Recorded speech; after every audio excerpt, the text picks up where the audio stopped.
Muito bom dia a todos vocês. Anteontem nós terminamos de ler os versos do capítulo 1. Aí por isso ontem eu enviei para vocês os versos, toda digitados, porque eu sei que muitos de vocês não têm o livro Bhagavad Gita, assim vocês podem ler todos os versos, E hoje nós vamos comentar os últimos versos do capítulo 1, que foram falados por Arjuna, os versos que ele manifesta ali uma série de situações que ele prevê que vai acontecer devido à morte de milhares de guerreiros que estavam presentes ali no campo de batalha de Kurukshetra. Então, a sua primeira preocupação era que a batalha de Kurukshetra iria contribuir para destruir a tradição familiar. Suas palavras foram exatamente essas. Com a destruição da dinastia, a tradição eterna da família extingue-se e assim o resto da família se envolve em irreligião.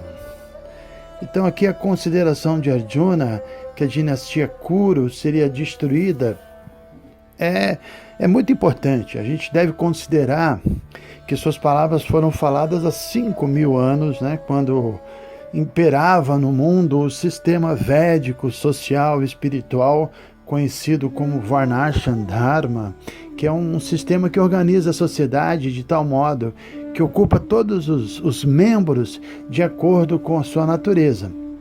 E tem pessoas, uma classe, que por serem influenciadas predominantemente pelo modo da paixão, eles são treinados para usar a sua natureza a favor da proteção da sociedade. Nós já tivemos a oportunidade de falar sobre as 4 ordens da vida social, os brahmanas, que são a cabeça da sociedade, os intelectuais, são os sacerdotes também, depois vem os kshatras, que é a classe militar, que está sob a influência da paixão e representa os braços da sociedade.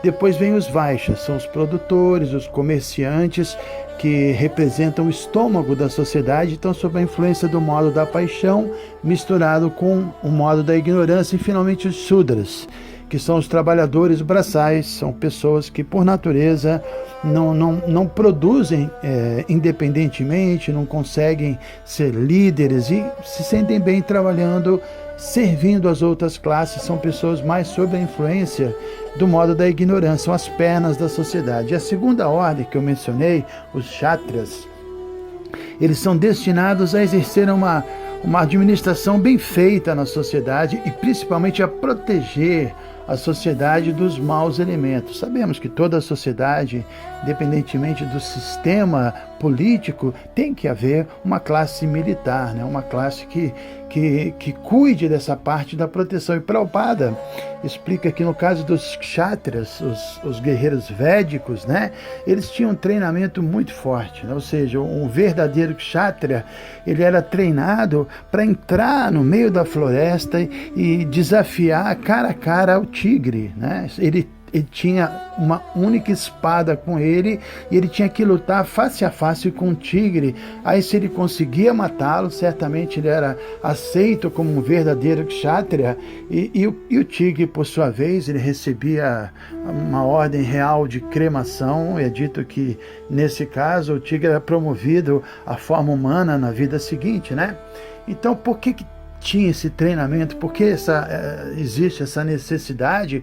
Porque certamente não sejamos sentimentalistas, inocentes, A gente sabe que o mundo é muito louco e a gente tem que ter pessoas treinadas para dar proteção à sociedade, porque tem pessoas inocentes que de alguma forma são abusadas e para que elas realmente sejam protegidas, é preciso, em certos casos, um guerreiro, um policial, um militar, usar um pouco de violência. Já falamos sobre isso, Então, voltando à questão levantada por Arjuna sobre a destruição da dinastia, é preciso entender que naquela época os membros mais velhos das famílias, eles tinham a grande responsabilidade de dar orientações morais e espirituais para os membros mais jovens da família. Isso na Índia, até hoje a gente vê que os velhos são muito respeitados, diferentemente aqui do Ocidente, Existe mesmo essa ideia de que um velho tem sabedoria, que o velho é uma pessoa que tem que ser ouvida mesmo. Eu cheguei a ver na Índia briga de pessoas, uma discussão, aí de repente juntava muita gente e quando um velho levantava a mão e falava, todo mundo ouvia, todo mundo aceitava e ele ajudava a resolver até uma situação. É bem interessante como os velhos são respeitados na Índia, né? Então, uma família tradicional, seguidora dos princípios universais, chamado Dharma, essa família tinha todo um sistema que garantia que seus membros eram formados num alto padrão de comportamento e de ética. Nesse caso, como a gente acabou de ler aqui, os mais velhos tinham essa função de passar os valores morais e espirituais para os mais jovens. Então a Arjuna questionou sobre isso, né? Com a morte dos membros mais experientes da sociedade, a tradição moral e espiritual da família ia ser prejudicada. Isso porque essa transmissão de valores éticos seria interrompida. Então, como consequência da morte dos guerreiros mais velhos, a Arjuna falou, poxa, os hábitos imorais e irreligiosos vão ser desenvolvidos nas próximas gerações. E ele estava questionando, como eu vou participar disso, né? E é claro que quando nós falamos de moralidade, de religiosidade, a gente não está falando de um tipo de imposição dogmática, assim, uma religião sectária ou uma moralidade sem fundamento. O termo técnico disso é dharma, né? Que é uma palavra tão profunda que não existe uma tradução que satisfaça o seu significado no sentido mais amplo. Dharma seria a justiça, é uma referência às leis universais sagradas. Então todos têm que se encaixar ao Dharma, essa ideia do sistema social védico chamado Varnashram. Todo mundo tem que se encaixar ao Dharma, tem que entender a sua natureza e servir a sociedade de acordo com a sua natureza, e todos precisam cumprir seus deveres de acordo com as leis divinas ou Dharma. E a verdade é que quem age assim, quem se harmoniza com o Dharma, é altamente recompensado. E, por outro lado, quem viola o Dharma é severamente punido. E Arjuna queria se certificar de que ele estava cumprindo com o seu Dharma, né? Porque essa batalha ela é muito complexa. Tudo bem que um guerreiro deve lutar, mas aí no caso dele era contra parentes. Isso não está dentro do Dharma. Então era uma situação difícil, né? Por isso as preocupações de Arjuna eram genuínas, procediam. Agora vamos ler um pouco mais dos versos, os últimos versos que eu já li anteontem, mas só para finalizar o dia, né? Quando a irreligião é preeminente na família, ó Krishna, as mulheres da família se poluem, e da degradação feminina, ó descendente de Vrishni, vem progênie indesejada. Um aumento de população indesejada, de certo, causa vida infernal, tanto para a família quanto para aqueles que destroem a tradição familiar.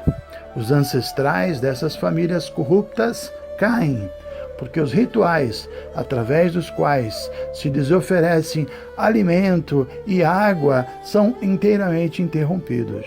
Pelas más ações daqueles que destroem a tradição familiar e acabam dando origem a crianças indesejadas, todas as espécies de projetos comunitários e atividades para o bem-estar da família entram em colapso. Então aqui temos um tema delicado, né?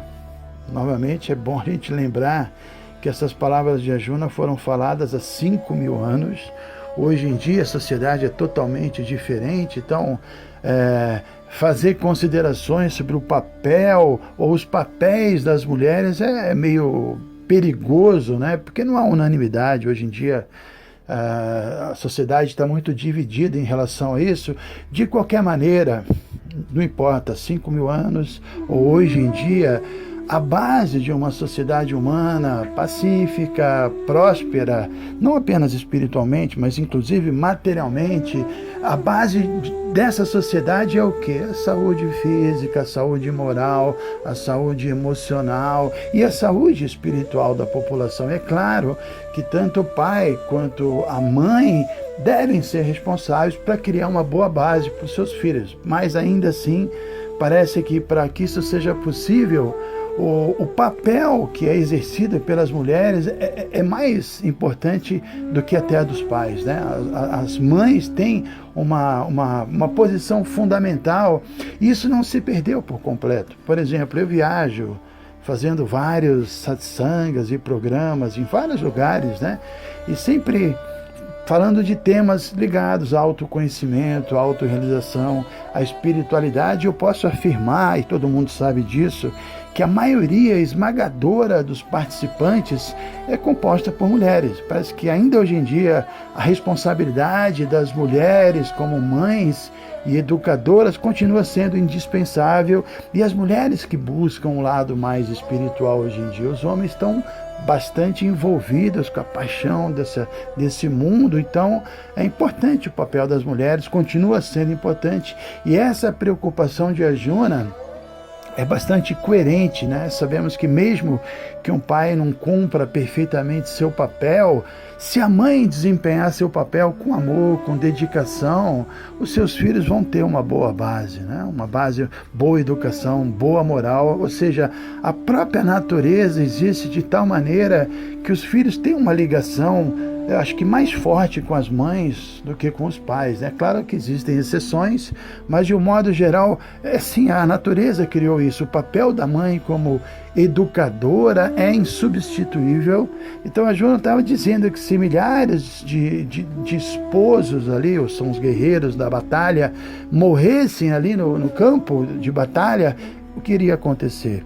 Evidentemente, milhares de mulheres ficariam viúvas, desprotegidas. Isso poderia criar uma situação na qual elas teriam que conviver com outros homens, que não seriam seus esposos, e alguns deles poderiam ser irresponsáveis e até aproveitadores, mal intencionados. Vamos combinar, né? Tudo bem que isso pode ser visto como meio machista nos dias de hoje, mas também nos dias de hoje isso continua acontecendo, e vemos que muitas mulheres são abusadas por homens malandros. No final das contas, 99% dos casos são elas que têm que cuidar dos filhos, e tem situações até que elas passam a vida inteira se humilhando para conseguir alguma minúscula ajuda financeira do pai que gerou seu filho. Essa é uma coisa muito... ainda continua sendo assim bem preocupante, não apenas há 5.000 anos. De qualquer modo, dentro da cultura védica não se aceita a convivência livre entre homens e mulheres que são irresponsáveis, são inconsequentes. Isso não é aceito, mesmo do ponto de vista espiritual. Essa liberdade, essa intimidade entre os dois sexos, isso é muito perigoso, né? O contato íntimo entre homens e mulheres irresponsáveis, como a Arjuna mencionou nos seus versos, cria o quê? Gera crianças indesejáveis. Existe tanta gravidez não planejada, tanta criança que é gerada a partir de experiências sexuais absolutamente mundanas, né? E o grande problema é que essas crianças indesejáveis não crescem numa atmosfera familiar normal, elas não recebem uma devida educação, elas não recebem o carinho necessário para que elas possam crescer com uma boa estrutura emocional e, por vezes, até moral. E essas crianças, quando adultas, muitas vezes se tornam elementos assim altamente perturbadores da sociedade. Repetindo as palavras de Arjuna, causam uma vida infernal para a humanidade de um modo geral. Então, a conclusão é que para que uma sociedade seja realmente pacífica, seja próspera, a qualidade da população é uma preocupação fundamental, e isso depende bastante das qualidades das mães, da devoção, da castidade da mãe. Vamos continuar lendo aqui. Tem mais alguns versos, são mais 3 versos. Arjuna disse: ó Krishna, mantenedor do povo, eu ouvi através da sucessão discipular que aqueles que destroem as tradições familiares sempre residem no inferno. Ai de mim, como é estranho que estejamos nos preparando para cometer atos pecaminosos, levados pelo desejo de desfrutar da felicidade régia, estamos decididos a matar nossos próprios parentes. Para mim, seria melhor que os filhos de Dhritarashtra, de armas na mão, matassem-me no campo de batalha, desarmado e sem opor resistência. Sanjaya disse: Arjuna, tendo falado essas palavras no campo de batalha, pôs de lado seu arco e flechas e sentou-se na sua quadriga com sua mente dominada pelo pesar. Bom, então é isso, né? Depois de ouvirmos as considerações de Arjuna, vemos que a conclusão dele foi que realmente era pecaminoso enfrentar seus parentes, né? E não há como a gente discordar de Arjuna, só que a ideia dele não deveria ser eu vou cometer pecado se eu lutar para desfrutar da felicidade material que o reino pode me proporcionar. Não, a ideia dele, isso sim é pecaminoso, mas a ideia deve ser: eu vou lutar não para desfrutar do reino, mas para defender o mundo da liderança de um governo mal intencionado, né? E a gente vai ver que a partir da manhã, logo no início, Arjuna vai pedir ajuda para Krishna. Ele teve uma atitude devocional, uma atitude de muita humildade. Krishna aceitou atuar como seu mestre espiritual, e Arjuna, já falamos, é um exemplo perfeito do guerreiro espiritual, uma pessoa especial. E esse guerreiro espiritual todos nós devemos nos tornar, né?